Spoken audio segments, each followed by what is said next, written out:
Welcome again to Rubber Duck Physics. This is Tamás Jávor. Let's see where we are. In our last video, we saw that different observers don't always agree on simultaneity, distances, or time intervals, but they all agree on the space-time interval. And having seen in all of the videos since the Lorentz transformations in video 3 how closely space and time were woven, we pondered over creating a coordinate grid which has not only spatial axes but also a time axis. Now we introduce a powerful tool that makes these effects visual, the space-time diagram. These diagrams may look similar to position-time graphs from classical mechanics, but their purpose is completely different. A position-time graph simply tracks how a single object moves over time. A space-time diagram, however, represents an entire reference frame, not just one object, but the very structure of space and time in that frame. Let's build one step by step.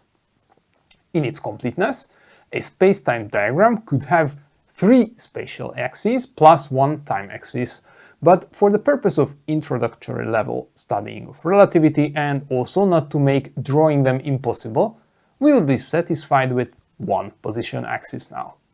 We place position on the horizontal axis and time on the vertical axis. But instead of using t directly, we use c times t. We multiply time by the constant speed of light. Why?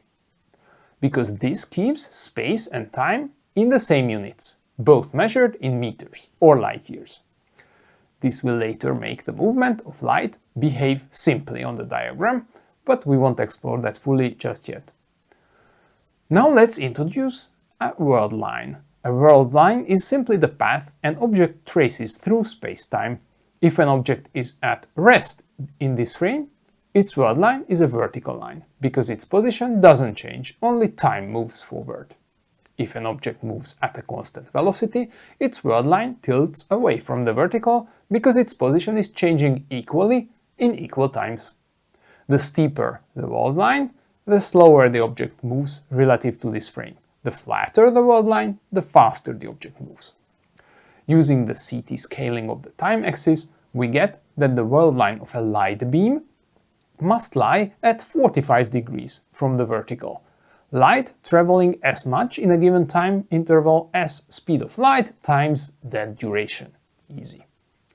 What happens if we switch to a moving observer's reference frame? Remember that in classical mechanics, this transformation, the Galilean one, follows a simple rule: x dash equals x minus velocity times t. This means that the moving observer's position measurements are shifted by an amount that grows as time passes. Graphically, this is the same as tilting the time axis, but notice that the position axis stays the same. This is a Galilean transformation on a space-time diagram if they had been known in Galileo's days. It assumes that time is absolute, unchanged for all observers. However, Einstein's theory of relativity showed this wasn't enough. In reality, space and time are linked. So, when switching reference frames, both axes must tilt together. This is what the Lorentz transformation does. Unlike in Galilean relativity, where only position values and hence the angle of the time axis change, the Lorentz transformation also affects the values and hence the angle of the position axis.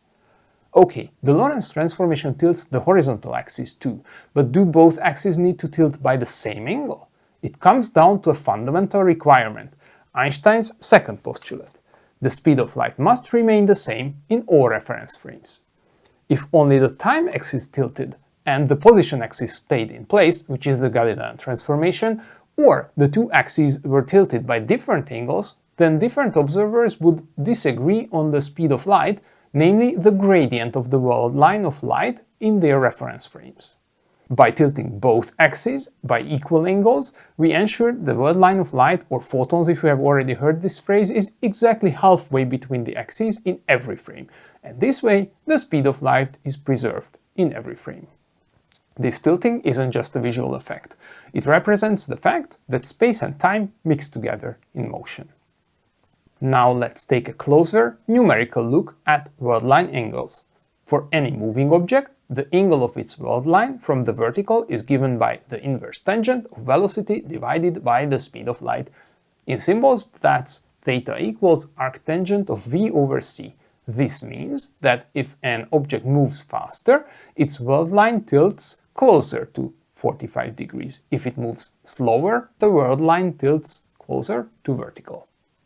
Similarly, when we switch reference frames, the tilted ct-axis follows the same rule. Its angle with the original ct-axis is also arctangent of v over c.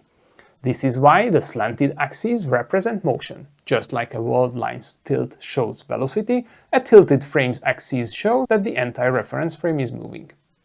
This brings us to an important observation. Even though different observers have different space-time axes, they can still overlay their diagrams and describe the same events. The same points and world lines exist on both diagrams, just with different coordinates. This is just like when we introduced the components of a section in a tilted coordinate system earlier as an example to introduce the quantity of the space-time interval. Each observer assigns different values to positions and times, but the underlying structure of space-time is the same. We now have everything we need to start using space-time diagrams to analyze motion. So how do we actually solve problems with them? That's exactly what we'll do in the next video. We'll take real physics questions and solve them step by step using only space-time diagrams, so definitely don't miss it. If you are preparing for IB/DP Physics, A-level Maths or Physics or AP Physics exams and need one-on-one tutoring, I also teach online. You will find my email in the channel details on YouTube, but only if you are using a browser, not in the mobile app. If you are curious about relativity, want help with problem solving, or just need clear explanations, feel free to reach out. Thank you for watching the video about the basics of space-time diagrams, and goodbye.